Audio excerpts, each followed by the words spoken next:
Hikmah sholat. Yang pertama, sholat sebagai tiang agama.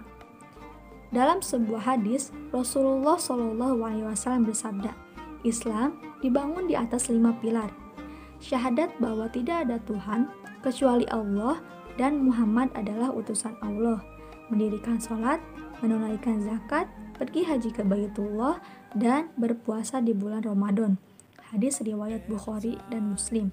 Kata Rasulullah SAW bersabda, sholat adalah tiang agama. Maka siapa yang mendirikan sholat berarti ia menegakkan sendi-sendi agama. Dan siapa yang meninggalkan sholat berarti ia telah meruntuhkan sendi-sendi agama. Maka tegakkanlah tiang-tiang itu agar kita tidak termasuk sebagai orang yang meruntuhkan agama. Nah, hikmah sholat yang kedua yaitu amalan yang pertama kali dihisab. Kenapa sholat itu tidak boleh ditinggalkan? Karena sholat adalah amal yang akan ditanyai di hari perhitungan nanti. Nah, Abu Hurairah berkata, aku mendengar Nabi SAW bersabda, sesungguhnya yang pertama kali akan dihisab dari amal hamba adalah sholat. Jika sholatnya baik, ia benar-benar telah beruntung dan sukses. Dan jika sholatnya rusak, benar-benar telah celaka dan merugi. Hadis riwayat Tirmizi dan An-Nasai. Nah, tidaklah seorang gemetar saat ditanya tentang sudahkah kita sholat, bagaimana kita akan menjawab pertanyaan saat dihisab kelak. Apakah kita termasuk orang-orang yang menegakkan sholat atau mengabaikannya? Tentu kita tak ingin diri ini celaka dan berakhir dengan penyesalan. Hikmah sholat yang selanjutnya yaitu mengangkat derajat dan diberi kemudahan. Rasulullah SAW bersabda, hendaklah kamu memperbanyak sujud. Sesungguhnya sujud satu saja karena Allah, niscaya Allah mengangkat satu derajat dan Allah menghapus satu kesalahanmu. Hadis riwayat Muslim. Nah, bukan hanya mengangkat derajat seseorang, tapi juga akan diberi kemudahan dan jalan keluar. Hai orang-orang yang beriman, jadikanlah sabar dan sholat sebagai penolongmu. Sesungguhnya Allah beserta orang-orang yang sabar.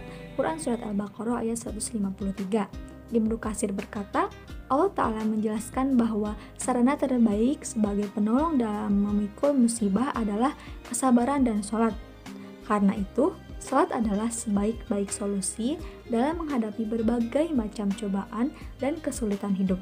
Karena tidak ada cara yang lebih baik dalam mendekatkan diri seseorang dengan Rabb-nya kecuali dengan sholat. Kata Rasulullah SAW, posisi paling dekat seorang hamba dengan Rabb-nya adalah ketika dia sujud, maka perbanyak doa. Hadis riwayat Muslim. Hikmah sholat yang disampaikan ada 3. Yang pertama, sebagai tiang agama. Yang kedua, amal yang pertama kali dihisab. Yang ketiga, mengangkat derajat dan diberi kemudahan.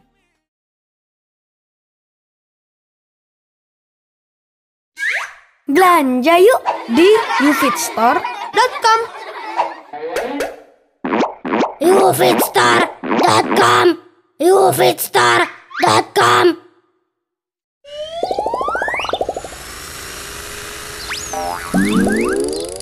Cerita Ubay. Kenapa kita harus sholat?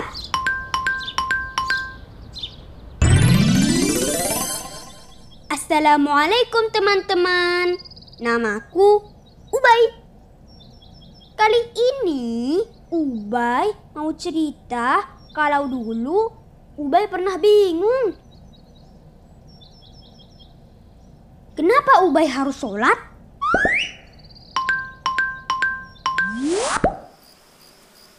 Assalamualaikum warahmatullahi. Assalamualaikum warahmatullahi. Alhamdulillah, Ubay baru selesai sholat maghrib di masjid sama Abi.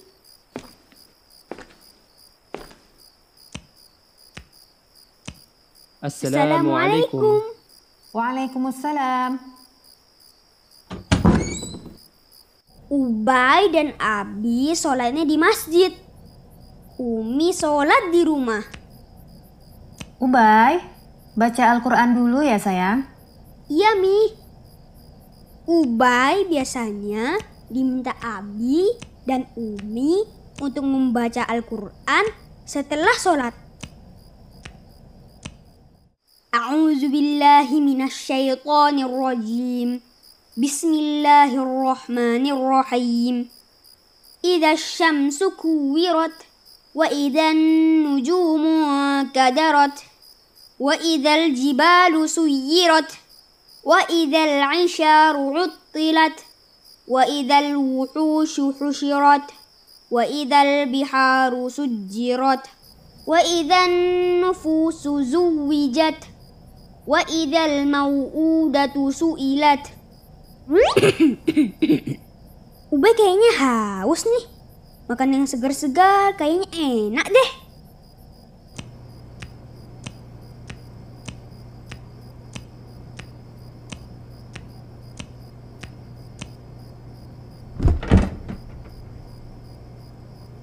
Sebenarnya nih, Ubay dari tadi mikir. Kenapa ya kita harus sholat?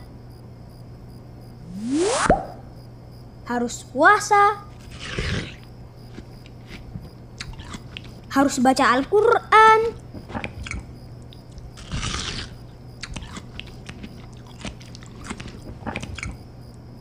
Ubay, udah baca Al-Quran? baru sebentar Umi. Ubay soalnya haus.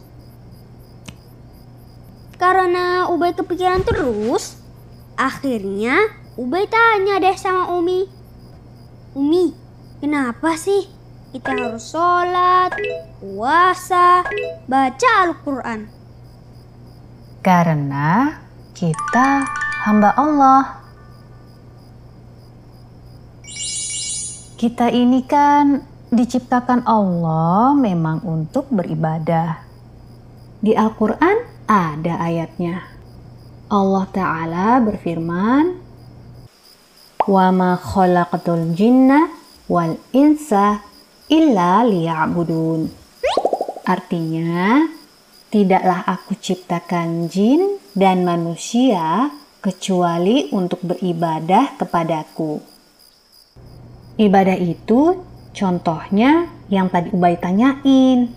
Sholat, puasa, baca Al-Quran. Semuanya diperintahin sama Allah. Harus patuh. Kita patuhi semua perintah dari Allah dan menjauhi semua larangan Allah. Allah perintah kita sholat, kita harus sholat. Allah perintah kita makan dengan tangan kanan, kita makan harus pakai tangan kanan. Kita harus menjauhi makanan yang haram. Alhamdulillah, Ubay mulai paham nih sedikit-sedikit.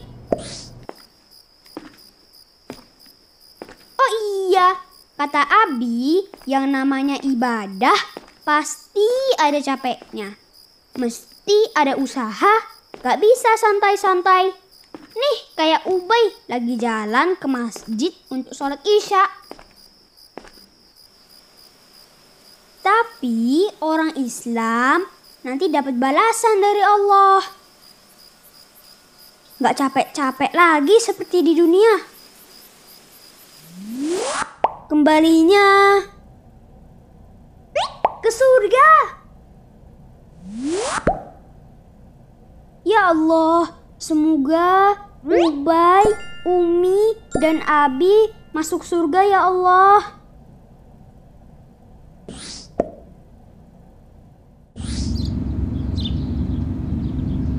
Nah teman-teman, itu dulu ya cerita dari Ubay. Semoga bisa ketemu Ubay lagi ya di lain kesempatan. Wassalamualaikum warahmatullahi wabarakatuh.